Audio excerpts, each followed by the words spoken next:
अंदर जो है आल डिलीवरी का मसला हल होगा। आज क्या है वो मसला हल, कैबिनेट के अंदर तो कोई बात नहीं हुई, कमेटी बिठा दी गई। बिल्कुल कमेटियां मुझे बताइए कौन सी पहली बार सरकार में आए हैं, पिछले 30 साल से लोग लगे हैं, कौन सी नई कमेटियां बनानी है। गाड़ियां 90 सेंशन उसकी कोई कमेटी नहीं हुई, कोठियां किस किस की कहां मिलनी चाहिए उसकी कोई कमेटी सेंशन नहीं हुई, फिर उसके बाद आपका सैलरी बढ़ानी है उसकी कोई कमेटी फ्रेम नहीं होती, कहां जाना क्या जाना कौन सा प्रोटोकॉल है उसकी कोई कमेटी फ्रेम नहीं होती। आपके पास प्रधानमंत्री 2-3 बार आए, आप कम से कम उनकी बात कर लो। आप मंच पे बोला उन्होंने कि स्टेट दे दीजिए और उम्मीद है आप दे देंगे। अरे स्टेट तो मांगे या ना मांगे, पहले लोगों की बात तो करे, इंसान मरे वो लोग मरे, इनके लिए काम भी करें, सब कुछ करें, अपना तबाह कर दे घर परिवार, लेकिन इनको तब भी नहीं समझ आती कि बंधुआ मजदूर बना के रख दिया इनको, और हमेशा गुलाम बना के रख दिया कि किस तरीके से जो है हमेशा काम लेते हैं जानवरों से। बटाल जी साहब ने साफ साफ शब्दों में कह दिया, अगर इनको काफी लंबे समय तकलीफ हो रही है कि हमें आईएएस नहीं मानता, हमें ऊपर वाला अधिकारी नहीं मानता, ये नहीं होता, इनको ट्रांसफर की पड़ी है। इनको ये नहीं पता कि तुम लोगों को ट्रांसफर करने के लिए नहीं बिठाया सरकार के अंदर, तुम लोगों को जनता का काम करने के लिए सरकार के अंदर बिठाया है। पब्लिक जो वोट दिया है उसको बिठाया, आईएएस ने आपको वोट नहीं डाला, आईएएस ने आपको सरकार में नहीं बुलाया, लाया है तो जम्मू कश्मीर की जनता ने लाया है, और जम्मू कश्मीर की जनता के काम करने के लिए आप ट्रांसफर का बहाना ढूंढ रहे हो। आप जम्मू कश्मीर की जनता की बात नहीं, चौकीदार को तो पिछले कई सालों से सैलरी नहीं मिली है, काम भी हो रहा है उनके द्वारा, और वो कह रहे हैं कि अब हम छोड़ भी नहीं सकते हैं और रुक भी नहीं सकते। देखिए उनको एक ऐसी गले की हड्डी बना के रख दिया, ना वो अंदर डाल सकते ना वो बाहर निकाल सकते हैं। और एक बात मैं बता दूं, वाहिद एक ऐसा डिपार्टमेंट है, और मैंने कभी हिंदुस्तान के अंदर नहीं सुना होगा कि किसी डिपार्टमेंट के अंदर हजारों की तादाद में काम करते हैं और 20 साल से बिना पैसों के काम करते हैं। जो 900 रुपया 3 महीने में एक बार मिलता हो, अपने घर की जमीन, अपना टुकड़ा, अपना अंग दे दिया हो गवर्नमेंट को, तो वो किस तरीके से आप मुझे बताइए कि हम खुश रहें। ऐसी ऐसी हालात है वहां पे कि हम जम्मू कश्मीर से 200, 400, 500, 1000 जितना बंदा तैयार होगा मूव टू दिल्ली होंगे, और जंतर मंतर पे जाके हम बैठेंगे, और जंतर मंतर से सीधा पार्लियामेंट की तरफ जो है जाने का कूच करेंगे, जब प्रधानमंत्री घर की तरफ कूच करेंगे, लेकिन दिल्ली में जाएंगे और प्रधानमंत्री जी के आगे रोएंगे कि जम्मू कश्मीर के अंदर यही लोग हैं जो पिस रहे हैं, यही लोग हैं जो परेशान हैं, और आप बताइए हमारा हल क्यों नहीं हो।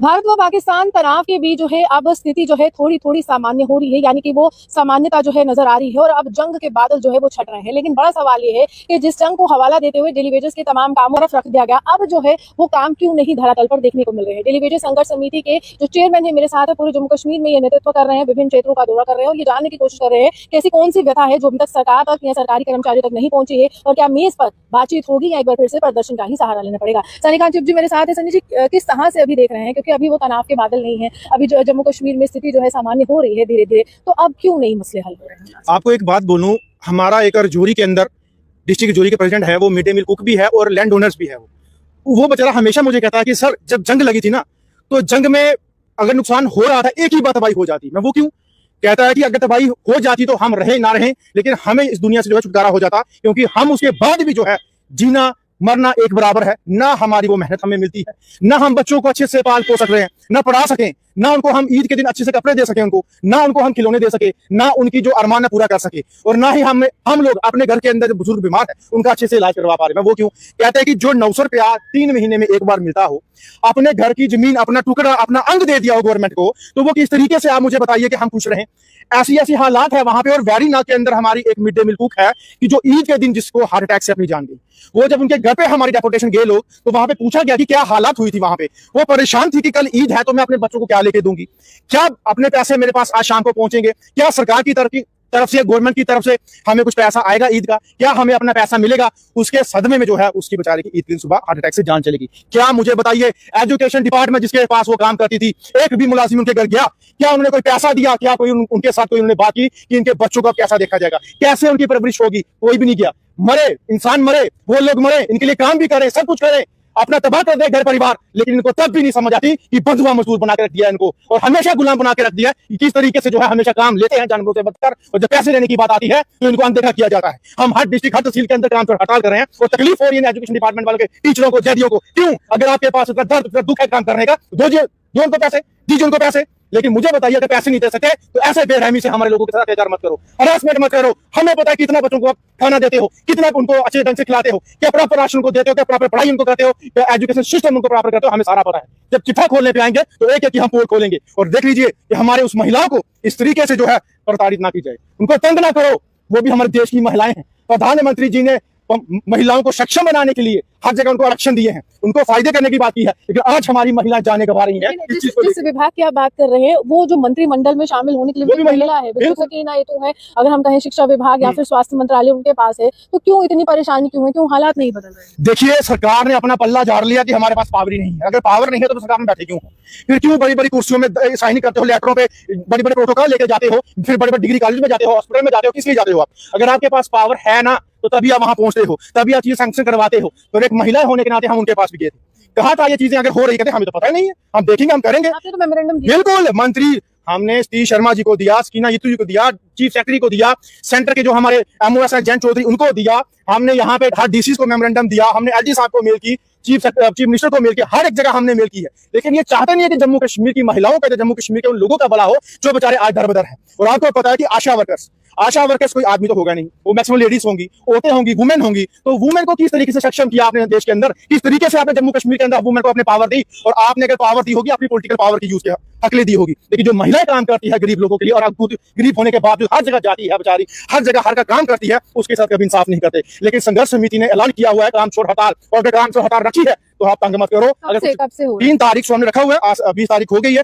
और आहिस्ता आहिस्ता इसका जो रुझान है बहुत ऊपर लेवल पे जा रहा है, और हर जगह हमारी मीटिंग कायम हो रही है, रैली के रूप में भी और प्रदर्शन के रूप में भी। और मैं बोलना चाहता हूं कि जो बड़ी बड़ी कुर्सियों में बैठे हैं वो भी इंसान है, और ये जो लोग बेचारे रोडों पे हैं वो भी इंसान है। एज इंसानियत आपको भी भगवान को जवाब देना है कि आप नीचे आके किसका फैसला कर रहे हो, किस बच्चों के, उन गरीब के बच्चों के रोटी डालने का काम कर रहे हैं, उनका आशियाना बनाने का काम कर रहे हो, आपने भी ऊपर जवाब देना है। लेकिन यहाँ पे रह के अगर आप ऐसा करोगे, उस बड़ी कुर्सी पे बैठ के अगर ऐसे फैसले करोगे कि गरीब अपनी जान गवाएगा और आप मजे से कुर्सी में बैठे आराम करोगे। फैसलों की आप बात करें, सनी जी, हम फैसलों की बात करें। हाल ही में उपराज्यपाल ने सकीना यीतू के सामने ये कहा कि मेरे पास महज पुलिस है, कानून व्यवस्था है, बाकी आप अगर सरकार में रहते हुए कुछ अच्छा करना चाहते हैं लोगों के लिए तो विभिन्न विभाग आप लोगों के पास है, आप सरकार का हिस्सा है, मैं सरकार का हिस्सा नहीं हूँ, इसको कैसे देखते हैं? जी बिल्कुल सही कहा, एलजी साहब ने साफ साफ शब्दों में कह दिया। अगर इनको काफी लंबे समय से तकलीफ हो रही है कि हमें आईएएस नहीं मानता, हमें ऊपर वाला अधिकारी नहीं मानता, ये नहीं होता, इनको ट्रांसफर की पड़ी है।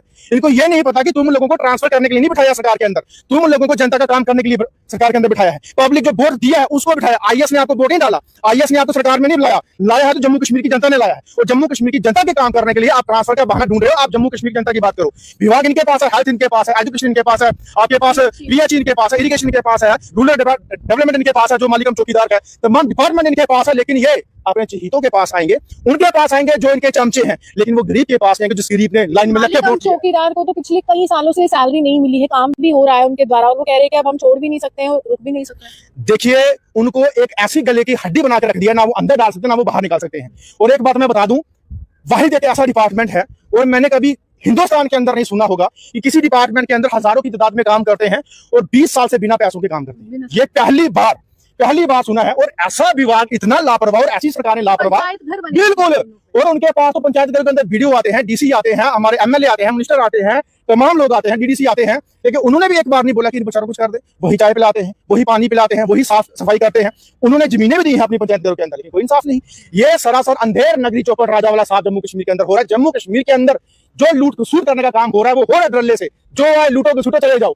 और हमें यहाँ पे लोगों का जो है नुमाइंदा चुन के इसलिए लाया जाता है कि लोगों की प्रॉब्लम हल हो, लोगों की खिदमत की जाए, जो गरीब बेचारा आज पिस रहा है वो ना पिसे, उनके जो काम रुके वो हो जाए। लेकिन यहाँ पे यूटी बनाम स्टेट में ही पिस रही है, अपने आप को कह रही है कि स्टेट के हालात अच्छे थे, यूटी के हालात अच्छे नहीं है, अब करे तो करे।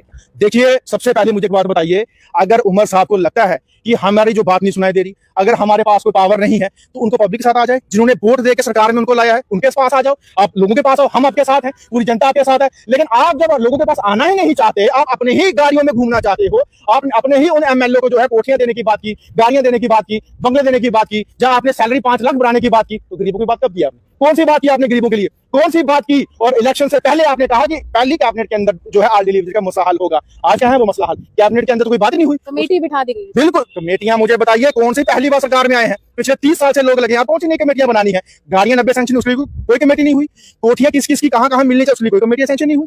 फिर उसके बाद आपका सैलरी बढ़ानी है उसके कोई कमेटी फ्रेम नहीं होती, कहां जाना क्या जाना कौन सा प्रोटोकॉल है उसकी कोई कमेटी फ्रेम नहीं होती। आज के पास प्रधानमंत्री 2-3 बार आए हैं, आप कम से कम उनकी बात कर लो। आप मंच पे बोला उन्होंने कि स्टेट दे दीजिए और उम्मीद है आप दे देंगे। अरे स्टेट तो मांगे या ना मांगे, पहले लोगों की बात तो करें कि जो प्रधानमंत्री जी ने, अमित शाह जी ने रैलियों में कहा है कि हम अफवाही कर्मचारियों का हल करेंगे।